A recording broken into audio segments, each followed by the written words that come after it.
Donc il est 11h15. Le sujet suivant que nous allons aborder est celui des outils. Alors existe-t-il des outils abordables à tous ou par tous? On a pour cela Jean-Luc Laurent, qui est Customer Engineer spécialisé Machine Learning et Intelligence Artificielle, c'est Google, qui va nous aider à répondre à cette question. Merci pour ton témoignage et ta présentation. Je te cède la parole. Merci Christian. Est-ce que tu peux lancer la vidéo? On voudrait commencer par vous parler d'un cas client. Et j'en profite pour introduire mes petits camarades. Donc Eric a dû nous quitter momentanément, il reviendra tout à l'heure, et Alexander qui est toujours avec nous. Donc Maître Yoda n'est pas là alors. Turbine inspection. We go out with our pilots, and what we're looking for is cracks or defects, things that may need to be repaired. On a typical inspection, we're coming back with 30,000 images. Spending 4 weeks reviewing images, I don't think anyone's going to argue that that's the best use of a highly trained engineer's time. How do we speed that up, and how do we make it 10x more efficient? That's where machine learning and AI comes in. We've built a great end-to-end solution using Google Cloud's tools and platform. With the AutoML Vision tool, we've trained it to detect damage. We're able to eliminate approximately half of the images from needing human review. The remaining 50% of their time can now be very focused on identifying that damage and really determining the right course of action to remediate it. Moving from reviewing images to training machine learning models, it's a much higher order employment opportunity for people and one where we're trying to develop our team. Google Cloud has been a great partner. Their technology is consistently among the world leaders. And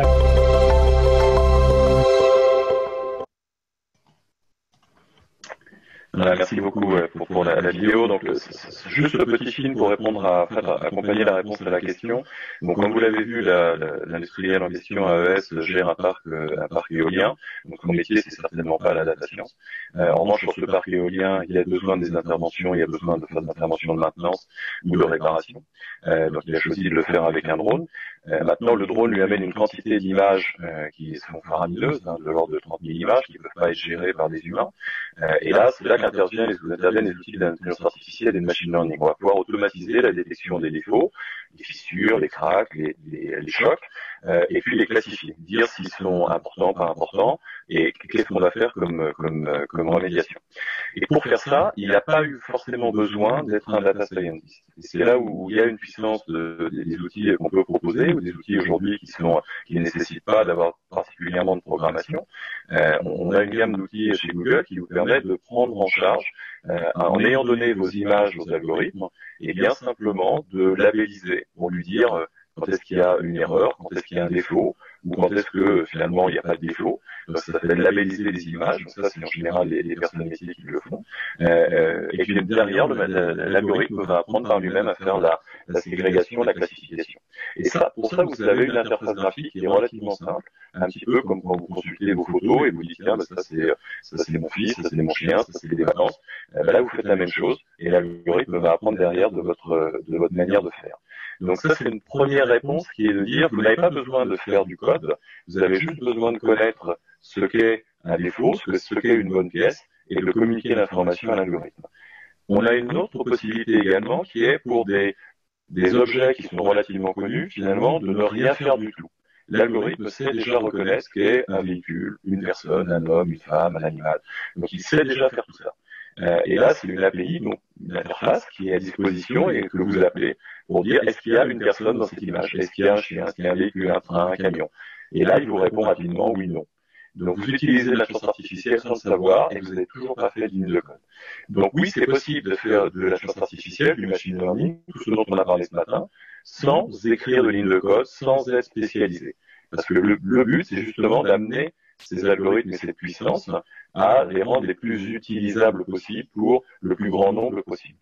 Donc à côté de ça, vous avez aussi la possibilité sur la même plateforme d'utiliser vos data scientists et de faire vraiment du code. Alors, on a parlé Python, on a parlé de R, chez nous on va aussi bien aimer faire du TensorFlow.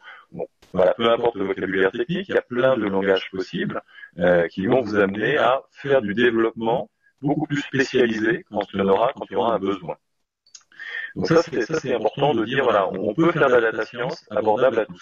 Et on a beaucoup parlé de data scientist ce matin, mais il n'y a pas qu'un data scientist, hein. Il peut y avoir plein dans votre équipe, il y a plein de gens avec des compétences différentes, des data analystes, des gens qui font de l'infrastructure, des data engineers, des gens qui font de la visualisation. La data est en train de donner naissance à énormément de nouveaux métiers. Et pour ces métiers-là, tout le monde n'a pas forcément besoin de travailler sur les algorithmes de machine learning.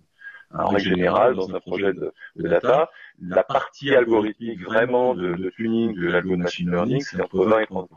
Donc 70% du temps, ça va être collecter les données, les étiqueter, rajouter de la valeur aux données, faire feature engineering, hein, pour employer un mot technique, mais renforcer la valeur des features. Donc tout ça, ça rentre dans l'enveloppe du projet de data science, et ces personnes-là vont accéder en fonction de leur niveau de compétence à tout un panel d'outils qui peut tout à fait être différent.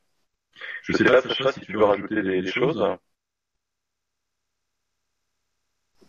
Oui, je voudrais ajouter un peu plus de détails sur notre vision.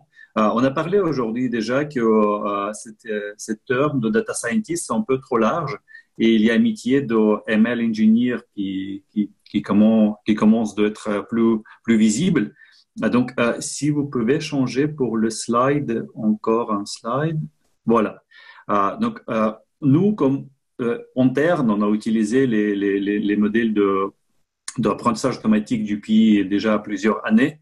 On a vécu la transformation assez brutale, que développement de modèles, des algorithmes, c'est juste début de chemin. Ça prend autour de 20% de temps de travail.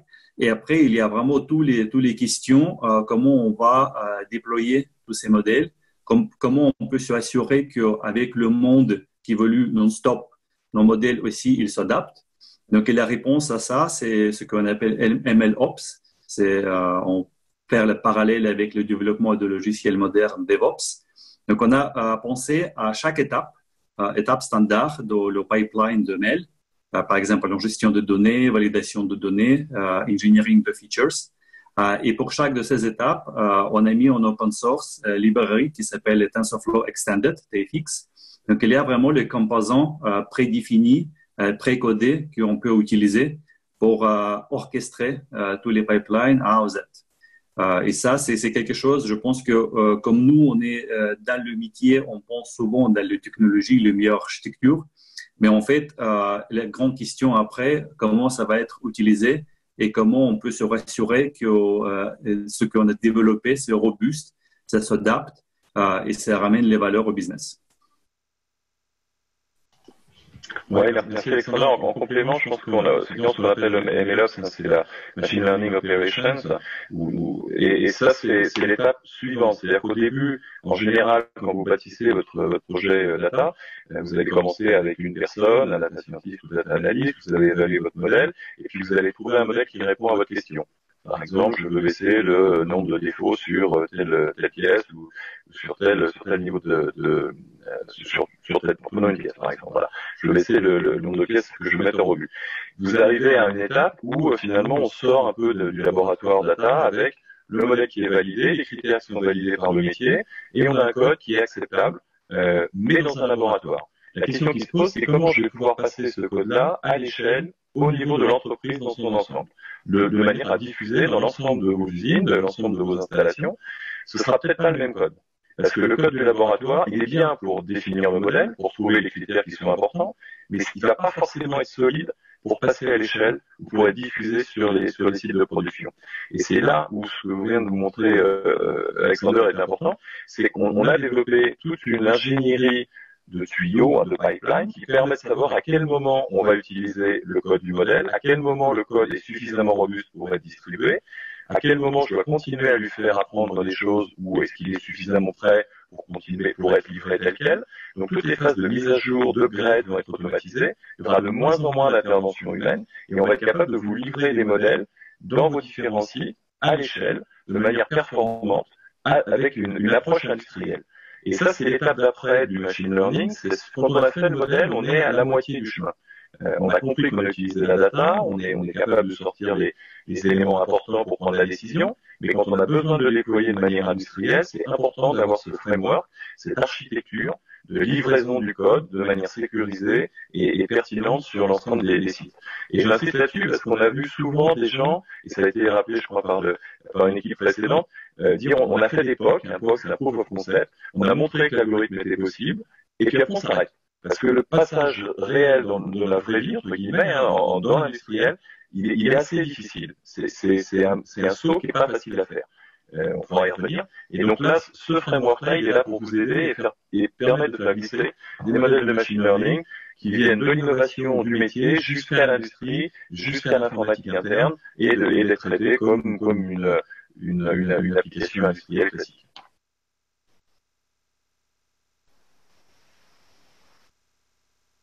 Alexander, je ne sais pas si tu veux rajouter des choses ou préciser des points. Non, c'était parfait. Ok, donc je ne sais pas si vous avez des questions ou Georges, si on est bien au niveau du temps. Au niveau du temps, on n'est pas mauvais. Peut-être quelques questions si les participants en ont sur ce sujet-là. Florent, Eric. Alors moi, j'ai pas vu de questions encore, mais on peut rappeler à tout le monde, n'hésitez pas à poser des questions sur cette partie. Sinon, il nous reste peut-être 5 minutes avant de passer sur la partie d'après, ouais. Auquel cas on peut revenir sur les questions où on n'a pas répondu. Ouais, je voulais reprendre justement sur une question qui était, je trouve qu'elle est assez intéressante sur, il y a quelqu'un qui a dit mais comment on va certifier un humain finalement sur ce qu'a fait une machine. Et ça c'est une question vraiment très profonde parce que l'humain il est là, on a dit à un moment donné quand vous êtes mécano dans une écurie de Formule 1, c'est pas vous qui pilotez la Formule 1. Donc on a confiance dans le mécano, il a construit l'équipe, il a construit le véhicule et c'est le pilote qui va avancer et qui va courir. Donc on est un peu dans ce modèle-là, mais il y a une deuxième question qui se cache derrière, c'est même si je suis certifié, je sais très bien construire une excellente voiture de course, hein, c'est pas pour ça que je sais la piloter, mais un algorithme va être un peu différent dans le sens qu'il va créer des choses nouvelles qui n'existaient pas avant. Je prends le cas, un algorithme aller dans le domaine de la santé, quelque chose qui doit prédire si on doit vacciner ou pas quelqu'un atteint d'un virus. L'algorithme prend la décision, il dit ok, je dois vacciner. Est-ce que la décision de l'algorithme, elle est bonne ou pas bonne? Bon, imaginons qu'elle est pas bonne. Il a vacciné, il y a des effets secondaires. Comment je peux revenir en arrière pour expliquer la décision de l'algorithme? Donc, est-ce qu'on a besoin, dans la décision qui est prise, d'explicabilité, c'est-à-dire de savoir comment la décision a été prise? Et ça, c'est un critère important quand on développe des modèles de machine learning. Si j'ai besoin de le savoir, certains algorithmes seront inadaptés, parce que je ne saurais pas rentrer à l'intérieur de la boîte noire et remonter le processus de décision. Donc, il y a des investissements financiers, la santé, il y a des domaines où c'est vraiment extrêmement compliqué de faire ça. Inversement, il y a des domaines où c'est beaucoup moins grave. Améliorer la qualité d'une pièce, détecter des défauts, je peux me tromper, ça aura un impact, mais moins. Et donc, je peux accepter d'avoir un algorithme qui sera meilleur en termes de performance, mais qui n'aura pas forcément d'explicabilité. Donc ça, c'est un critère à prendre en compte. On n'est pas vraiment en train de juger, c'est différent de juger la compétence de la personne qui écrit l'algorithme de finalement la décision ou la décision prise par l'algorithme et comment je vais expliquer, si je peux l'expliquer, cette décision. Et chez Google et ailleurs, on travaille sur aussi cette notion d'explicabilité. Comment on peut amener l'algorithme à expliquer ce qu'il a fait, ses décisions en langage commun, courant, en bon français, pour dire comment il a pris sa décision. Donc ça, c'est vraiment une question importante à garder aussi à l'esprit quand on commence à développer les modèles. Est-ce que j'aurais besoin de justifier, d'expliquer, de comprendre ce que fait l'algorithme ou pas? Très bien. J'avais une question, là, je reviens sur aussi ce à quoi on n'a pas répondu. Est-ce qu'il existe des certifications indépendantes dans le monde déjà, vous qui avez une vision globale pour le groupe, ou des certifications tout court en fait au niveau du machine learning? Alors, il faut s'entendre sur indépendante, mais des certifications, il y en a, je pense qu'il y en a beaucoup. Des formations, il y en a beaucoup. Des certifications, peut-être un peu moins. Nous, on n'en a pas chez Google au sens où on a des formations, bien sûr, que ce soit en ligne ou en présentiel, qui vous donnent un niveau de compétence sur les outils Google, évidemment. Mais on ne va pas certifier, par exemple, quelqu'un qui aurait une double compétence métier, business ou Lean Six Sigma plus Data Science. Ça, on ne sait pas faire, et je pense que l'approche que vous avez est bonne. C'est un organisme indépendant qui doit la délivrer avec un ancrage fort dans le métier. Après, valider, on ne peut pas refaire la discussion précédente, mais valider les compétences, aujourd'hui, on sait le faire, on sait quel est le panel de compétences nécessaires. Certifier que la personne va utiliser ses compétences dans un projet, par exemple embarqué à l'intérieur d'une enveloppe Lean Six Sigma et délivrer selon des critères sur lesquels on s'est mis d'accord, je ne crois pas que ça existe. Je pas forcément la vision de tout, et je ne crois pas que ça existe pour le moment. J'avais une question là, c'est pour la certification, je pense qu'il faut avoir de la théorie et surtout de la pratique, et une autre qui était, peut-on être data scientist sans connaissance en programmation? Donc là, vous venez de présenter quand même un outil qui permet de faire du machine learning sans théorie, j'allais dire, et sans connaissance préalable. L'objectif étant d'avoir du résultat industriel, en fait, fondamentalement. Absolument. Donc oui, la réponse est oui. Est-ce qu'on peut utiliser ces outils-là sans être data scientist? Oui. Donc c'est vraiment le but, et je pense que dans les années à venir, on va avoir de plus en plus de ces outils qui vont approcher, en tout cas de notre part. C'est notre volonté de démocratiser l'IA et de la rendre accessible à tout le monde, sans forcément avoir d'énormes compétences en data science. Il n'en reste pas moins, vous l'avez compris, il y a une différence entre utiliser les modèles et construire les modèles. Donc pour construire des modèles, on aura toujours besoin d'avoir ces outils qui sont plus avancés comme TensorFlow et qui sont nécessaires pour les construire. Donc ça va pas changer. Mais démocratiser, en fait, vous utilisez déjà l'IA tous les jours. Quand vous êtes sur votre smartphone et que vous parlez à votre smartphone, derrière il y a un algorithme d'IA qui entend votre voix, qui le transmet en texte, qui convertit le texte en graphe sémantique et qui va vous amener une proposition de réponse. Donc voilà, on le fait, l'IA elle est là tous les jours et on le fait simplement. Donc nous, notre souhait, c'est que ce soit aussi simple que ça. Très bien. Écoutez, je pense qu'on peut remercier l'équipe Google, et Christian, je te redonne la parole pour annoncer la prochaine conférence.